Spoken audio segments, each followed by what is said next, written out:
Hi guys, John at Studio Garu here. Happy New Year for 2022.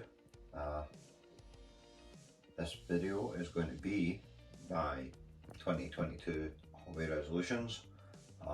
Keeping it the same format that I normally put on the blog, breaking it down, 16 resolutions overall, 8 painting, 4 gaming, 4 hobby, and without further ado, let's jump into them.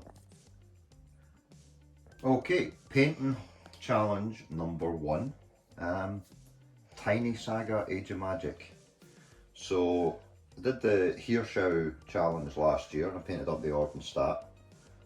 This time it hadn't been announced, so in the 15mm fantasy group I kind of put out the challenge for everyone to kind of jump in on that. They have announced the Hearshow one, so I will be submitting it to that as well.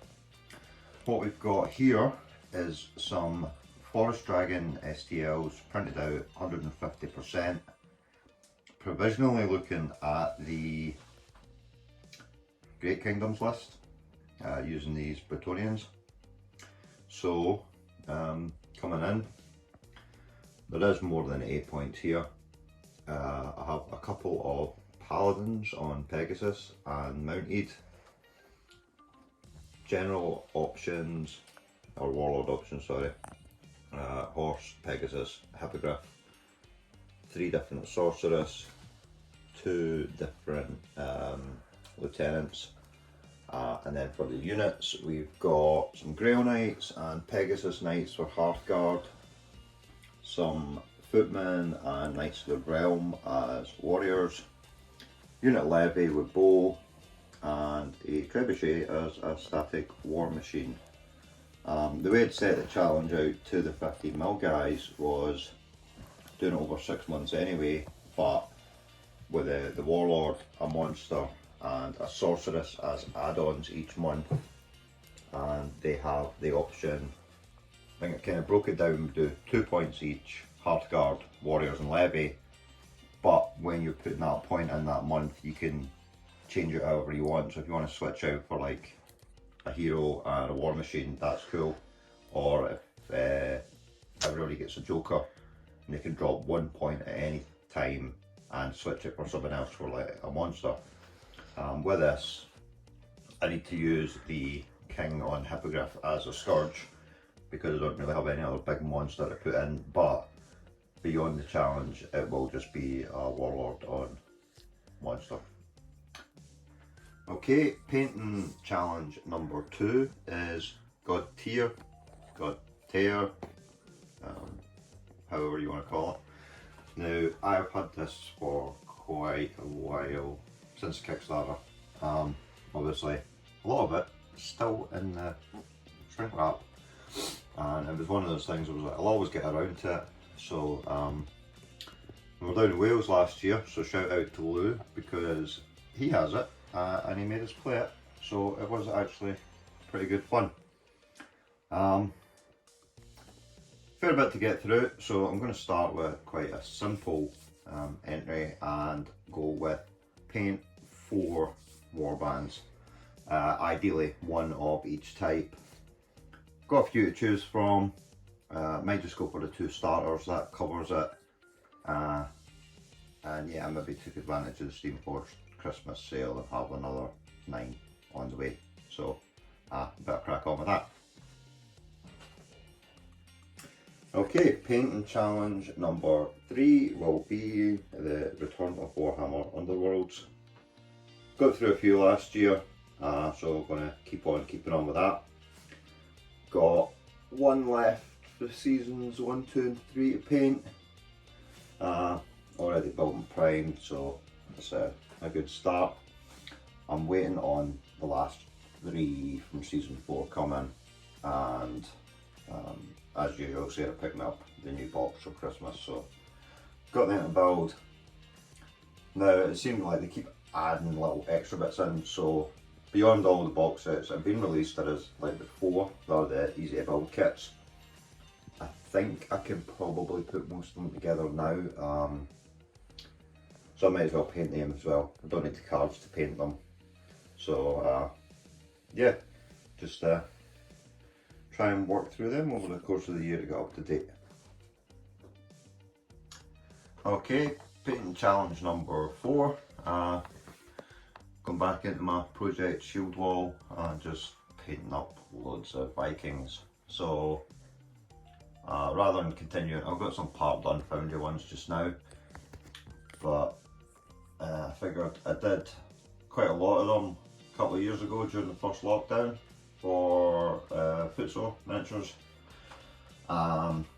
This is the rest of the range and maybe a couple of other random Dark Age figures that fitted in.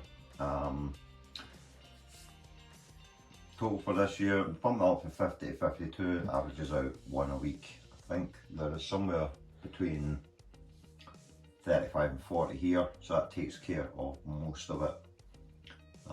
Mix between some units and hero type guys, so yep. Let's see. Okay, painting challenge number 5, a random fun monthly miniature. So again, 12 over the course of the year. Nothing to show because I have absolutely no idea what they're going to be yet. Could be stuff from the backlog, so just to get rid of it one model at a time. Oh god. Or it's probably going to be something new that I'll buy that catches my interest. But yeah. Okay, painting project number 6 is a Song of Ice and Fire miniatures game. I must confess, I have not read the books, I have not seen the TV show, I just kind of like the miniatures. So yeah, picked up a free folk starter set, figured it should be one of these. It's kind of like a board game without a board. One piece for the most part models, I think. Should be able to batter through them. And yeah, that just means I've got another painted game, and so I'm reading up. You don't even have to add that much to it, which I wish I'd done earlier because I bought a second starter as well. So if I get it all done, I've got some extra stuff to add in, but I'll definitely have enough to play a full game by the end of the year. Okay, painting challenge number 7, the return of the Grymkin. They've languished for multiple years now on the list of to-do things. So I just need to get them done. It's 28 miniatures there. It's probably a weekend's work once they're cleaned up and assembled and primed. But yeah, I've painted pretty much the rest of the faction. This is just to max out the units, a couple more war beasts, and then I've basically got everything up to some of the more recent releases, which I don't know if I'll pick them up or not. But at least this will clear 20 Dreadrots, 6 Murder Crows, 2 Crabbits, done, out of the way, don't have to deal with it. Okay, number 8, final painting challenge is paint some terrain. Yeah, that's it. I've got loads of plastic terrain that I've picked up over the years. I've got 3D printed stuff as well, MDF kits. I need to put some terrain together to play some cool looking games. So 4 pieces over the year, shouldn't be too bad. Okay, so the gaming challenges or resolutions that I've got, it's the same as last year pretty much. 1, play 26 games, averages out 1 every 2 weeks. Managed it last year, so yeah, we'll go for the same again. Second one, Blood Eagle campaign. I don't know, hopefully, because I've got a few more kind of Dark Age and fantasy figures painted up and should be able to get back to the club or meet up for games. Fingers crossed. Third challenge, play 3 new games or new editions. Almost got there last year. I didn't really fancy doing the whole hug mini, learn to play a new game and rush that thing. So yeah, hopefully with some of the stuff I'm painting up we can knock that off the list, and again getting back to the club is the main thing. There's always something new to try. And number 4, play 6 board games. I again. We've got loads of board games here, so it shouldn't be an issue to get through that. Managed it last year, so aiming for the same again. Hobby updates, or hobby challenges, sorry. Number one, do a monthly update. So I'm going to try this year to do them on YouTube every month, end every month, or the weekend at the end of the month. Fingers crossed. Number two, a weekly update. That should be easier. I probably will just actually set a reminder on my phone to do it. I'll get something up on Facebook or YouTube or wherever. Number three, go to shows and events. Again, we'll go for 4. With the situation, is it getting better, is it getting worse? Nobody really knows. But let's aim for 4 again. And then final one, I did the furniture last year. So a bit of a games room gut out. What I'd like to do is try and list some stuff every month and get rid of it. It's like books that I've not read for 20 years, miniatures I've not touched for 20 years beyond moving house. Yeah, it doesn't need to be here. It's getting in the way. It can be overwhelming at times, so clear out some old stuff and inevitably buy some new stuff with the proceeds, but hey ho. And that is it. That is my updates. My hobby resolution 2022 challenge.